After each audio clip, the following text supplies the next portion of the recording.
Segundo podemos constatar no relato do Código Cósmico de Zecharia Sitchin, embora tivesse votado a favor do experimento genético para a obtenção de um ser humano à imagem e semelhança dos Anunnaki, Enlil o fez com relutância. Ao contrário do grande cientista Enki, ele não foi movido pelo desafio científico. Teria ele dito: não viemos para outro planeta para brincar de deuses. De qualquer forma, ele parece ter ficado furioso quando Enki realizou a segunda manipulação genética não autorizada. Talvez ele tenha gritado mesmo o que nos sugere Sitchin. Você fez o Adão ser como um de nós, capaz de procriar. Mais um passo e ele também participará do fruto da árvore da vida. Creio que não podemos ignorar, no entanto, que a humanidade foi banida do Jardim do Éden para tomar conta de si mesma e que isso colaborou para sua multiplicação preenchendo a terra. Ou alguém tem dúvidas quanto a isso? O desagrado de Enlil teria crescido quando os jovens Anunnaki começaram a se relacionar com as filhas dos homens, chegando mesmo a ter filhos com elas. O relato bíblico nos afirma no capítulo 6 do livro de Gênesis que realmente os Nefilim, que significa aqueles que caíram, se juntaram a mulheres humanas e que isso teria servido como um preâmbulo para a história do dilúvio, servindo como explicação para a decisão de varrer a humanidade da face da terra. Tente raciocinar como um Anunnaki só um pouquinho e vai perceber o quanto isso foi terrível para eles, pois a mistura de raças poderia trazer consequências catastróficas imprevisíveis. Enlil apresentou um plano ao Conselho dos Deuses. Era sabido que uma calamidade estava prestes a acontecer. Em sua próxima passagem, Nibiru iria causar um enorme maremoto que engoliria a Terra.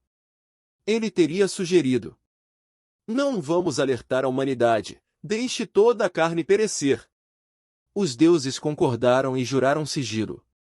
Assim como Enki, que no entanto parece ter encontrado um jeito de alertar Ziusudra, que foi chamado de Noé na Bíblia, instruindo-o a construir uma arca para salvar sua família bem como para preservar a semente dos animais vivos. A história do grande dilúvio é uma das mais longas da Bíblia, ainda que é apenas uma versão curta de muitos textos sumérios e acadianos mais longos e detalhados que tratam deste evento divisor de águas. Em suas consequências, até mesmo Enlil cedeu ao perceber que tudo que os Anunnaki haviam construído na Terra fora destruído e que eles precisariam da humanidade como um parceiro para tornar a Terra habitável novamente. Com o consentimento de Enlil, os Anunnaki começaram a promover a humanidade culturalmente e tecnologicamente, em intervalos que duraram 3.600 anos, correspondendo ao período orbital de Nibiru. O ápice do processo foi a grande civilização suméria. Na véspera do dilúvio, os Anunnaki foram para sua nave-mãe para escapar da calamidade, observando o caos e a destruição total a partir dos céus acima da terra. Não só a humanidade pereceu, tudo que os Anunnaki haviam construído nos últimos 432 mil anos foi varrido da face da terra ou enterrado sob camadas de quilômetros de espessura de lama, e isso incluía o espaçoporto que eles tinham no Edim. Assim que o maremoto começasse a recuar, eles poderiam trazer sua nave da órbita da Terra para o ponto mais alto do Oriente Próximo, os Picos Gêmeos do Ararat. Você não precisa acreditar no que estou dizendo, faça sua própria pesquisa e você vai descobrir a verdade. Existem relatos muito mais antigos do que os que você conhece e que contam essa história com muita riqueza de detalhes em tabuletas de argila da antiga Mesopotâmia, Suméria, Babilônia e Acádia, muito anteriores aos relatos bíblicos. Procure informar-se de onde veio o patriarca Abraão, por exemplo, e tudo começará a fazer muito sentido. À medida que mais da terra seca foi aparecendo, eles puderam usar o local de aterrissagem, uma vasta plataforma de pedra que havia sido erguida antes do dilúvio nas montanhas dos Cedros, no que hoje é o Líbano. Mas para retomar o espaço das operações eles precisavam de um espaçoporto, e a decisão foi tomada para erguê-lo na península do Sinai. O corredor de desembarque, como antes do dilúvio, estava ancorado nos conspícuos picos gêmeos do Monte Ararat. O local de aterrissagem foi incorporado.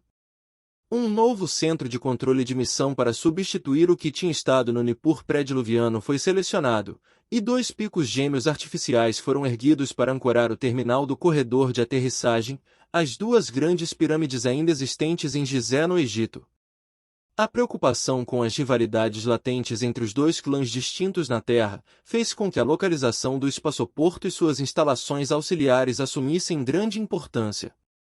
Para minimizar os atritos, a divisão de fato dos domínios entre Enlil Noedin e Enki-no-Abzu foi formalizada. O primeiro e seus descendentes outorgaram domínio sobre a Ásia e partes próximas da Europa, ao último coube todo o continente africano.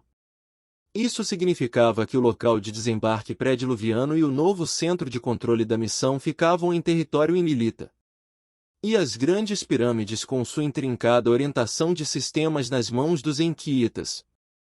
Resolveu-se, entretanto, colocar a área do espaçoporto, a península do Sinai, nas mãos neutras de Nimá.